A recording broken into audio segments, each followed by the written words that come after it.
Bueno, vamos a empezar la sesión de hoy. Está a cargo de Cristian. Nos va a hablar sobre BIS en la UCI, ¿no? Una actualización. Vale, bueno, entonces el tema que vamos a hablar hoy es acerca de la monitorización con BIS como un mecanismo más en la optimización de la sedación y la anestesia.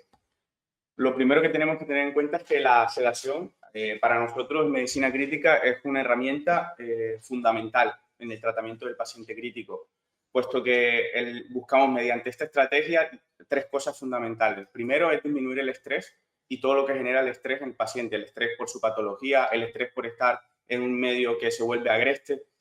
Lo segundo que buscamos es disminuir también el estrés y que el paciente tolere las técnicas médicas o todos los procedimientos que se le vayan a realizar durante su tratamiento.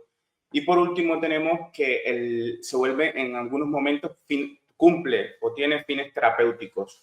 Por mencionar algunos casos, el paciente que nos llega con un estatus convulsivo que no ha sido posible su tratamiento no ha sido posible su tratamiento, pues necesitará en ese momento o un nivel de sedación muy profundo para que ese metabolismo cerebral disminuya, para que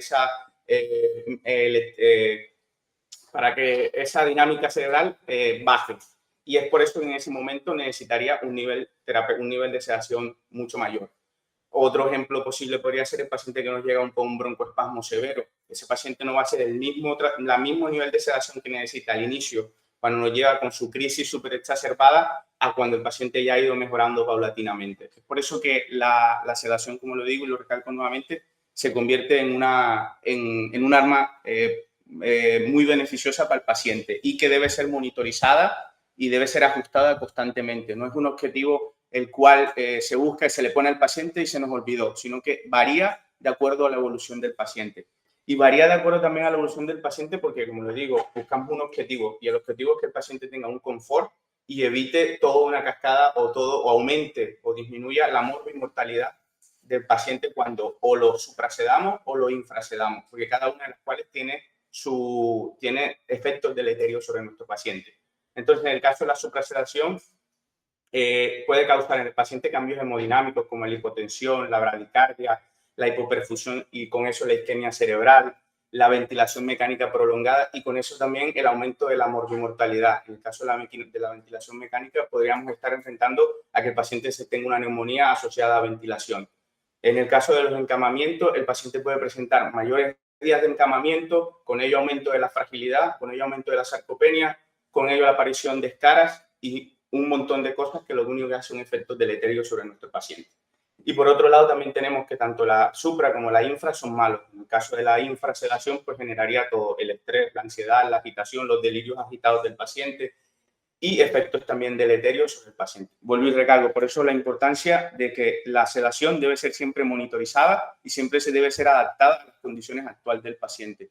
Aparte de eso, de adaptarse a las condiciones del paciente, debe, dentro de lo posible, tratar de respetarse los ciclos de sueño y vigilia del paciente para tratar de que esto sea mucho más llevadero y se ha demostrado de que el paciente mejora aún más mejora con este tipo de técnicas. Por esto se han inventado mecanismos para la monitorización de la sedación, mecanismos subjetivos y mecanismos objetivos. Dentro de los mecanismos subjetivos, pues tenemos lo que conocemos y lo que manejamos hoy día a día, que son las escalas, dentro de las cuales encontramos, como aquí lo nombramos, la escala de Ramsey, la escala de RAS, la escala de Richmond, la escala de RAS o la escala de Richmond o la escala de SAS. Todas ellas lo que buscan es brindarnos o acercarnos al paciente, ver en qué nivel tanto de agitación como de sedación se encuentra el paciente. Y lo que han ido agregando desde que comenzó Ramsey en 1974 a generar este tipo de escalas, lo que han ido agregando son o discriminando mejor el tipo de agitación que tenga el paciente y el nivel de sedación y brindándonos información acerca de a qué tipo de estímulo responde el paciente, sea de tipo físico o tipo verbal. Entonces, es un mecanismo subjetivo. Pero claro, cuando necesitamos, en los casos de los pacientes que necesitamos que tengan una sedación muy profunda, pues estas se quedan cortas. Ya no nos serviría para la monitorización del paciente cuando llegamos hasta un punto. O si no, cuando el paciente está bajo efectos de bloqueadores neuromusculares, pues se perdería la funcionalidad de esto. Y es aquí donde aparece o donde contamos con esta herramienta que es la monitorización con BIS. Entonces, el BIS no es más sino basados en otras técnicas que ya teníamos, el electroencefalograma, que es lo que muestra la actividad in vivo del cerebro, lo que está pasando en ese momento en el cerebro, mediante diferentes estudios se dieron cuenta que las ondas cerebrales cambiaban dependiendo del momento donde nos encontráramos. Entonces, se recaudó una cantidad de información y se creó un algoritmo y un aparato que codificara eso, y mediante esa codificación de ondas y las relacionara una con otra, pues sacar un valor. Y ese valor nos arrojara y nos dijera aproximadamente en qué nivel se encontraba nuestro paciente en una sedación. Entonces, sabemos también que, de acuerdo al electroencefalograma, mientras estamos despiertos, las ondas tienen una determinada morfología. El BIS se basa en dos cosas, y es la frecuencia y la amplitud de la onda. Cuando estamos despiertos, la frecuencia de la onda es mucho más corta y la amplitud también es mucho más corta, como lo vemos aquí, que estarían las ondas beta, las ondas gamma, y a medida que vamos disminuyendo o vamos profundizando, nos vamos durmiendo, las ondas se van haciendo cada vez más amplias y mucho más y con una menor frecuencia. Y de ahí entonces aparecen las ondas teta y las ondas delta, que se relacionan con niveles de sedación o del sueño. Y es entonces lo que arroja el BIS. Cuando estamos despiertos tenemos un BIS entre 90 y 100 y el paciente está totalmente consciente. Cuando tenemos un BIS entre 70 y mayor a 100, pues tenemos un estado de sedación, puede ser moderado o ligero. Y a medida que bajamos entre un BIS de 60 y 40, pues ya tenemos un estado de sedación más profundo o incluso en algunos casos no, en un plano anestésico total, donde el paciente no va a recordar ni va a tener recuerdo de lo que le están realizando en ese momento. Entonces, pero el BIS no solamente es ese número, sino también que debe tener o debe cumplir ciertas cosas para que sea un BIS creíble. Entonces, dentro de los que tenemos, aparte del número, tenemos cuatro cosas muy importantes. Uno es el índice el índice de captación de la señal. Y debe ser mayor a 50. ¿Y qué es el índice de captación de la señal? Es la señal que capta el sensor que tenemos en la frente, la señal del electroencefalograma que capta. Y este siempre debe estar por encima de 50 para que se dé por válido o para que el BIS tenga una lectura real. Por otra parte tenemos el EMG, que lo que muestra es la contractura muscular a nivel, o la función de los músculos a nivel frontal, y debe ser siempre por debajo de 30, porque claro, cuando hay un aumento de la contractura de esto también genera ondas eléctricas, y eso puede hacer interferencia con la lectura del BIS, puede darnos un BIS alterado. Y por otro lado tenemos las tasas de supresión, que deben ser siempre lo más cercano a cero. ¿Y qué es la tasa de supresión?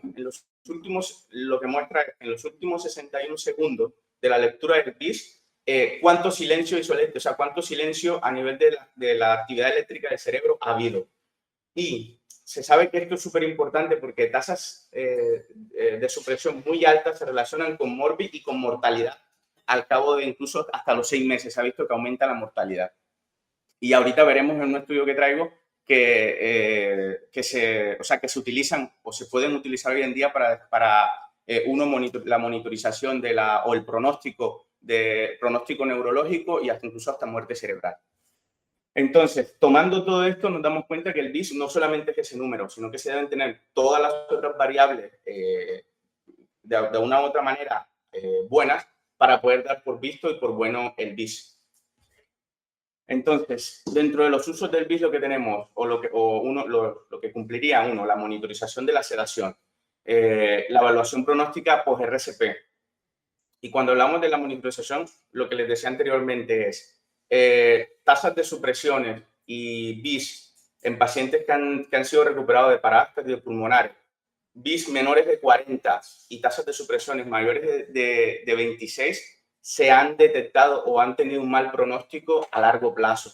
Incluso por cada número o por cada valor diferente a 40, o sea, menos de 40 del paciente, se aumenta la probabilidad de entre 7.9% de que el paciente no tenga una buena evolución neurológica a largo plazo. Otra cosa son las detecciones de las crisis epilépticas. Si sabemos que nuestro paciente está adecuadamente sedado, con una buena relajación, con un buen control del dolor, en nuestro encefalograma no debería aparecer un cambio, o sea, ondas diferentes o morfología diferente a la que deberíamos tener en ese momento, de acuerdo al nivel de sedación que tengamos. Entonces, si hay cambios durante este proceso, pues se podrían detectar, evidentemente, en el trazado de las ondas del BIS. La monitorización del coma barbitúrico, si recordamos lo que dije, el paciente que nos llega con un estatus epiléptico y no ha sido controlado y necesitamos la profundización mediante los barbitúricos o la sedación, pues se busca siempre tener BISes por debajo de 40, en este caso serían beneficiosos, y tasas de supresiones por encima de 50. Esto sería uno de los casos donde el control o los objetivos a tener con el BIS serían buenos o favorables para el paciente durante un tiempo prudencial. Y también nos brinda la seguridad de que una vez llegado a este punto, pues ya no superemos de aquí, o sea, no va a haber ningún beneficio. Y la detección de muerte encefálica por múltiples estudios que se han hecho, y comparándolos con el gold estándar, que es el electroencefalograma, pues se dieron cuenta que pacientes que tenían muerte encefálica presentaban BISes iguales a 0 y tasas de supresión incluso hasta llegando al 100%. Y por eso, entonces, nos serviría como una herramienta más. No quiere decir que el BIS sea lo que nos va a dictar el diagnóstico o la sentencia de que el paciente ya está en una muerte encefálica o de que el paciente tenga un mal pronóstico neurológico. Simplemente es algo más, un accesorio más para llegar a ese diagnóstico. Entre las ventajas, lo que les decía, mejora la monitorización, reduce en el caso de los pacientes que están bajo anestesia general y procedimiento quirúrgico el riesgo de despertar intraoperatorio, optimiza el uso de fármacos y con ello la disminución de los efectos deleterios cuando hacemos una suprasedación o una infrasedación, facilita la recuperación postoperatoria y reduce las complicaciones. Pero todo con él no es beneficioso. Entonces, tenemos que hay cosas por las cuales no se debería usar el BIS. Y entre esas está la edad. También se han hecho estudios donde demuestra que los trazados en los niños menores de 5 años son totalmente diferentes a lo que tenemos los adultos. Y pues el BIS está hecho en base a trazados de adultos, a electrocefalogramas de adultos. Entonces, edades menores a 5 años y extremos como los 6 meses, pues no está recomendado. Porque se ha visto que en un paciente adulto un BIS menor de 60 o igual de 60 ya es un plano profundo de anestesia o un plano anestésico. Y en los pacientes, en los pediátricos, pues un plano de 67 ya está un paciente de estos bajo un plano profundo. Entonces nos podría brindar falsos. Los fármacos, medicamentos que alteren la actividad cerebral, algunos no se pueden usar, entre esos los que encontramos la ketamina, el óxido nitroso. La ketamina, por su propio mecanismo, hace que vaya a la inversa. Cuando se aplica, lo que buscamos con un sedante es que esas ondas neurológicas disminuyan su valor, disminuya su frecuencia y su amplitud para que el BIS no reporte el número que dejamos. Al contrario, eso no pasa con la ketamina. Esto lo altera, lo sube, lo aumenta y el paciente tiene un BIS de 70 y está dormido plácidamente bajo un plano anestésico. Y es verdad porque lo vi en anestesia, un día lo colocamos y el paciente con un BIS de 70 y él fundió y todo el mundo nosotros esperando que el paciente bajara el BIS para intubarlo y el paciente perdió, ¿no? O sea, no. Entonces, ese tipo de medicamentos no los podemos. Y otra limitación que es el costo. Pues el sensorcito que tenemos acá en la frente, cada sensor está volado más o menos entre 25 y 50 euros un sensor de esto. Así que, pues, costo-efectividad se debe usar para lo que se tiene que usar. Porque específicamente el BIS está hecho o se debería usar para sedaciones profundas, mientras que las escalas se deberían usar para sedaciones moderadas a leve. Y por otra parte, que como sigue un talón de Aquiles que todos tenemos, es que no mide el dolor. Si nos puede brindar aproximado, un paciente que está bien relajado, bien sedado y tiene una alteración en el BIS o está incómodo, no se adapta bien al ventilador. Si tenemos todo eso bien, pues una alternativa es que el paciente tenga dolor. Entonces nos podría acercar, pero no mide el dolor. Entonces, como conclusiones, toda UCI debe tener un protocolo que se adapte, un protocolo de sedación y de monitorización de la sedación que se adapte exclusivamente a ese paciente en especial. No debemos tener protocolo fijo, sino que debe ser adaptado al paciente. Los objetivos de la sedación deben ser especificados para cada paciente y para el momento de la patología del paciente. Y deben ser por lo menos revisados una vez al día para adaptarlos nuevamente a la situación actual de nuestro paciente. En condiciones ideales se debería mantener un paciente con la mínima dosis que brinde el estado de confort y que ese paciente sea capaz de comunicarse tanto con sus familiares como con el personal médico. Las estrategias del BIS o la necesidad varía de acuerdo al día. Lo que decía, se debe buscar respetar los ciclos de sueño y vigilia dentro del margen que se pueda. Tanto la infra como la suprasedación genera efectos deleterios, eso también debe quedar muy claro. La escala de RASS o las escalas que tenemos deben ser utilizadas durante las sedaciones leves o moderadas, y el BIS queda para usarlo cuando tengamos que monitorizar al paciente en una sedación profunda. Es lo que dice la siguiente. Y también tenemos, que no lo dije al inicio, es que un BIS menor de 40 no genera ningún beneficio para el paciente. Entonces, siempre tenemos BIS, o sea, el paciente que está bajo una sedación profunda, su valor debe estar entre 60 y 40, y las tasas de supresiones deben estar siempre por encima, por debajo no, lo más cerca de 0, y con un límite superior, no superior a 10. Entonces, este es el estudio que les traje.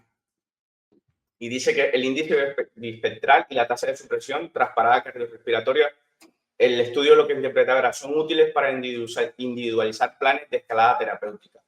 Entonces, lo que decía o lo que trae el estudio es, lo que buscaban era demostrar, no que el BIS fuera como única estrategia de demostrar que el paciente, o como única estrategia para el uso, no, porque se comparó o se usó siempre dentro del estudio unos protocolos definidos para detallar en qué condiciones neurológicas nos llegaba el paciente, y se le sumaba el BIS como otro mecanismo.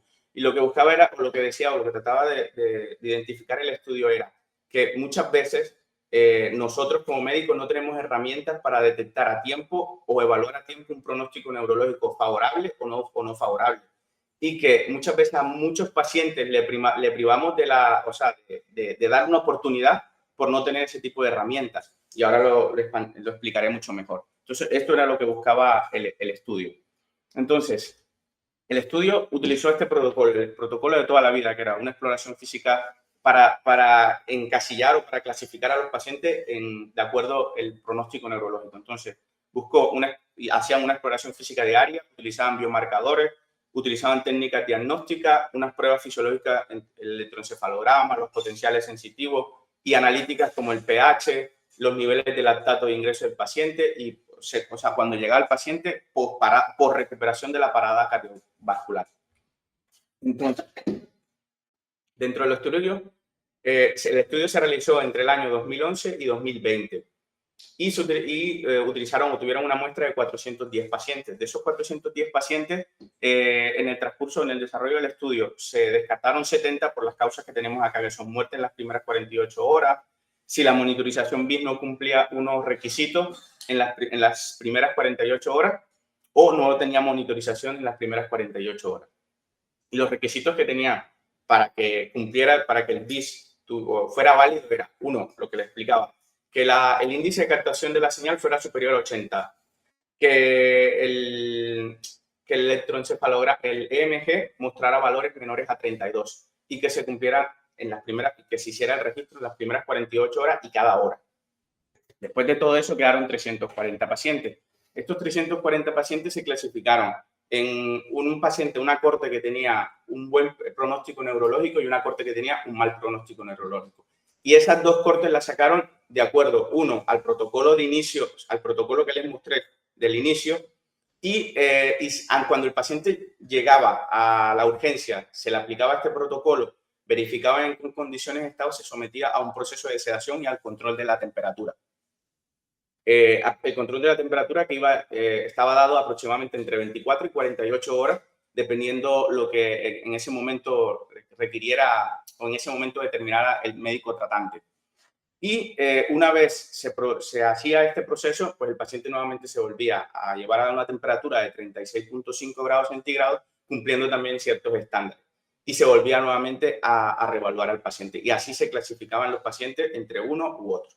Entonces, lo que se vio fue que los pacientes que quedaron en la corte del 1-2, que eran los que tenían un buen pronóstico neurológico, y los pacientes que quedaban en la corte del 3 y 5 eran los que tenían mal valor neurológico. Estas eran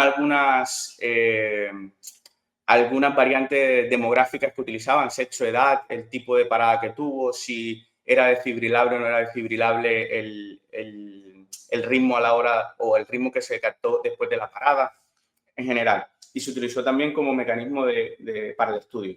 Y lo que se obtuvo fue que el grupo que tuvo un valor entre 1 y 2 tenían primero BISes mayores y tasas de supresión mucho menor que el grupo que estaba entre el 3 y el 5. Aproximadamente aquí vemos que el promedio fue del grupo que estaba entre 1 y 2, que estaban clasificados en la corte del 1 y 2, tenían un valor de BIS de 47 más menos 7, y el grupo que estaba en el grupo del 3 y del 5 tenían un valor de BIS entre 31 más menos 14.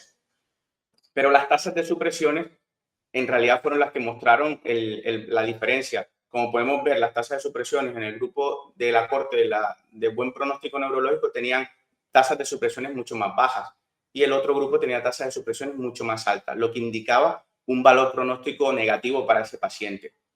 Y se dieron cuenta que la evaluación con BIS se podía aplicar dentro de las primeras 48, o sea, desde que ingresaba el paciente, que se le sometía al control de temperatura y que aproximadamente entre las 0 horas y 12 horas, valores de BIS mayores a 26 tenían un muy buen, tenían un pronóstico favorable para este paciente. Y tasas de supresiones también dentro de las 6 y las 12 horas mayores a 24 también mostraban un mal pronóstico. Entonces, si tomamos que los estudios, todo el protocolo que aplicamos, tuviéramos que el paciente someterlo a la técnica de control de temperatura, volverlo a la temperatura normal, eso llevaría aproximadamente unas 72 horas para tener un pronóstico neurológico, o sea, para hacer un pronóstico neurológico. Si acercamos esto que estamos viendo, que el hecho de tener una herramienta que nos permita, de alguna u otra manera, no diagnosticar al paciente como malo o bueno, pero sí para acercarnos al pronóstico que podía tener el paciente y